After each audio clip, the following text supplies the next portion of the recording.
ನಮಸ್ಕಾರ ವೀಕ್ಷಕರೇ, ಕನ್ನಡ ಭಕ್ತಿ ಚಾನಲ್ಗೆ ನಿಮ್ಮೆಲ್ಲರಿಗೂ ಆತ್ಮೀಯವಾದ ಸ್ವಾಗತ. ನಿಮ್ಮ ಬದುಕಿನ ಬಾಗಿಲು ತಟ್ತಾ ಇದೆ ಒಂದು ಸುವರ್ಣ ಅವಕಾಶ ಅಂದರೆ ತಪ್ಪಾಗಲ್ಲ. ಹೌದು, ಮಾರ್ಚ್ 2026 ನಿಮ್ಮ ಪಾಲಿಗೆ ಒಂದು ಕೇವಲ ತಿಂಗಳಲ್ಲ, ಇದು ನಿಮ್ಮ ಹಣೆ ಬರವನ್ನೇ ಬದಲಾಯಿಸಬಲ್ಲ ಕಾಲಘಟ್ಟ ಅಂತಲೇ ಹೇಳ್ಬೋದು. ಈ ತಿಂಗಳು ನಡೀತಾ ಇರೋ ಆ ಒಂದು ಗ್ರಹಣ ಇದೆಯಲ್ಲ, ಅದು ನಿಮ್ಮ ಮೇಲೆ ಯಾವ ಪ್ರಭಾವ ಬೀರ್ತಾ ಇದೆ?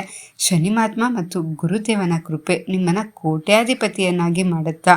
ಈ ಎಲ್ಲ ಪ್ರಶ್ನೆಗಳನ್ನ ನೀವು ಉತ್ತರ ತಿಳ್ಕೊಬೇಕು ಅಂದರೆ ನೀವು ಈ ವಿಡಿಯೋನ ಕೊನೆವರೆಗೂ ತಪ್ಪದೆ ನೋಡಿ, ಮರಿಬೇಡಿ. ಯಾಕೆಂದರೆ ವಿಡಿಯೋ ಕೊನೆಯಲ್ಲಿ ಮಾರ್ಚ್ ತಿಂಗಳ ಚಂದ್ರಗ್ರಹಣದ ವಿಶೇಷ ಮಾಹಿತಿಯು ನಿಮಗಾಗಿ ಕಾಯ್ತಾ ಇದೆ. ಈ ತಿಂಗಳು ಮಿಥುನ ರಾಶಿಯವರಿಗೆ ಗ್ರಹಗತಿಗಳು ತುಂಬಾ ಪೂರಕವಾಗಿದೆ ಅಂತಲೇ ಹೇಳ್ಬೋದು. ಮುಖ್ಯವಾಗಿ ಗುರುಬಲ ನಿಮ್ಮ ಲಗ್ನ ಸ್ಥಾನದಲ್ಲೇ ಇರೋದ್ರಿಂದ ಆಲೋಚನೆಗಳು ಸ್ಪಷ್ಟತೆ ಇರುತ್ತೆ. ಇನ್ನು ಮಾರ್ಚ್ 11ರಿಂದ ಗುರು ಸಂಚಾರ ನೇರವಾಗಿರೋದ್ರಿಂದ ನಿಮ್ಮ ಅದೃಷ್ಟವನ್ನು ದುಪ್ಪಟ್ಟು ಮಾಡ್ತಾನೆ.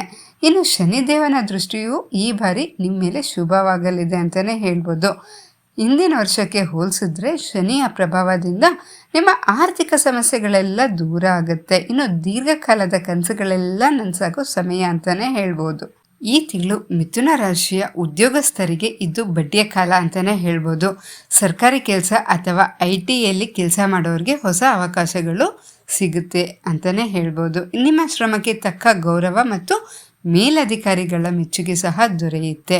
ಇನ್ನು ವ್ಯಾಪಾರ ಯಾರು ಮಾಡ್ತಾ ಇದ್ದಾರೋ ಮಿಥುನ ರಾಶಿಯಲ್ಲಿ ಅವರಿಗೆ ಈ ತಿಂಗಳು ಭಾರಿ ಲಾಭವನ್ನು ನೀವು ನಿರೀಕ್ಷಿಸ್ಬೋದು. ವಿಶೇಷವಾಗಿ ಮಾರ್ಕೆಟಿಂಗ್, ಇಂಜಿನಿಯರಿಂಗ್ ಮತ್ತು ಬಡ್ಡಿ ವ್ಯವಹಾರ ಯಾರು ಮಾಡ್ತಾ ಇರ್ತಾರೋ ಅಂಥವ್ರಿಗೆ ಕೈ ತುಂಬ ಹಣ ಸಿಗುತ್ತೆ ಅಂತಲೇ ಹೇಳ್ಬೋದು. ಇನ್ನು ರೈತ ಬಾಂಧವರಿಗೆ ಈ ತಿಂಗಳು ಮಿಶ್ರ ಫಲ ಗೋಚರ ಆಗ್ತಾ ಇದೆ. ಆದರೂ ಕಠಿಣ ಪರಿಶ್ರಮಕ್ಕೆ ತಕ್ಕ ಬೆಲೆ ಸಿಗೋ ಲಕ್ಷಣಗಳು ಸಹ ಗೋಚರ ಆಗ್ತಾ ಇದೆ. ಇನ್ನು ಹಳೆ ಸಾಲಗಳಿಂದ ಮುಕ್ತಿ ಪಡೆಯಲು ಇದು ಸಕಾಲ ಅಂತಲೇ ಹೇಳ್ಬೋದು. ಆರೋಗ್ಯವು ಈ ತಿಂಗಳು ಸಾಮಾನ್ಯವಾಗಿ ಇರುತ್ತೆ ಅಂತಲೇ ಹೇಳ್ಬೋದು. ಆದರೆ ಹೊಟ್ಟೆ ಮತ್ತು ಎದೆ ಭಾಗಕ್ಕೆ ಸಂಬಂಧಿಸಿದಂತೆ ನೀವು ತುಂಬಾ ಹುಷಾರಾಗಿರಬೇಕಾಗತ್ತೆ. ಇನ್ನು ಕೌಟುಂಬಿಕ ಜೀವನ ಹೇಗಿರುತ್ತೆ ಅಂತ ನಾವು ನೋಡೋದಾದರೆ ಕುಟುಂಬದಲ್ಲಿ ಶಾಂತಿ ಮತ್ತು ಸಂತೋಷ ನೆಲೆಯಾಗಲಿದೆ. ಇನ್ನು ದಂಪತಿಗಳ ನಡುವೆ ಸಾಮರಸ್ಯ ಹೆಚ್ಚಾಗಲಿದ್ದು ಮನೆಯಲ್ಲಿ ಶುಭ ಕಾರ್ಯಗಳು ನಡೆಯೋ ಸಾಧ್ಯತೆಗಳು ಸಹ ಗೋಚರ ಆಗ್ತಾ ಇದೆ. ಮಿಥುನ ರಾಶಿಯವರ ಅದೃಷ್ಟದ ಸಂಖ್ಯೆ ಬಂದು 3, 5, 6. ಅದೃಷ್ಟದ ದಿನ ಬುಧವಾರ, ಗುರುವಾರ. ಅದೃಷ್ಟದ ಬಣ್ಣ ಹಸಿರು ಬಣ್ಣ. ಇದು ನಿಮ್ಮ ಯಶಸ್ಸು ಮತ್ತು ಮನಸ್ಸಿನ ನೆಮ್ಮದಿಗೆ ಪೂರಕ ಅಂತಲೇ ಹೇಳ್ಬೋದು.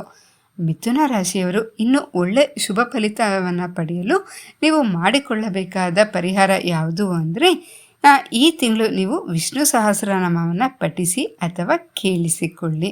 ಶನಿವಾರ ದಿನದಂದು ನೀವು ಬಡವರಿಗೆ ಆದಷ್ಟು ನೀವು ದಾನ ಮಾಡೋದ್ರಿಂದ ಶನಿದೇವನ ಕೃಪೆಗೆ ನೀವು ಪಾತ್ರರಾಗಬಹುದು. ಮಾರ್ಚ್ 3, 2026 ವರ್ಷದ ಫಸ್ಟ್ ಪೂರ್ಣ ಚಂದ್ರಗ್ರಹಣ ಸಂಭವಿಸ್ತಾ ಇದೆ. ಇದು ಮಿಥುನ ರಾಶಿಯವರ ಮೇಲೆ ಶುಭ ಪರಿಣಾಮ ಬೀರ್ತಾ ಇದ್ದು ಇದು ನಿಮ್ಮ ಕಠಿಣ ಪರಿಶ್ರಮಕ್ಕೆ ಪೂರ್ಣ ಫಲವನ್ನು ತಂದುಕೊಡುತ್ತೆ ಅಂತ ಹೇಳ್ಬೋದು.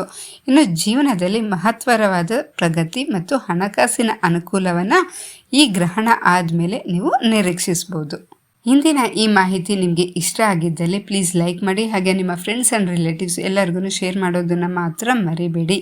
ಇಂತಹ ಮತ್ತಷ್ಟು ವಿಶೇಷ ಮಾಹಿತಿಗಳಿಗಾಗಿ ನೀವು ನಮ್ಮ ಕನ್ನಡ ಭಕ್ತಿ ಚಾನಲನ್ನು ಸಬ್ಸ್ಕ್ರೈಬ್ ಮಾಡ್ಕೊಂಡಿಲ್ಲ ಅಂದರೆ ದಯವಿಟ್ಟು ಈಗಲೇ ಸಬ್ಸ್ಕ್ರೈಬ್ ಮಾಡ್ಕೊಳ್ಳಿ. ಸರ್ವೇ ಜನ ಸುಖಿನೋ ಭವಂತು.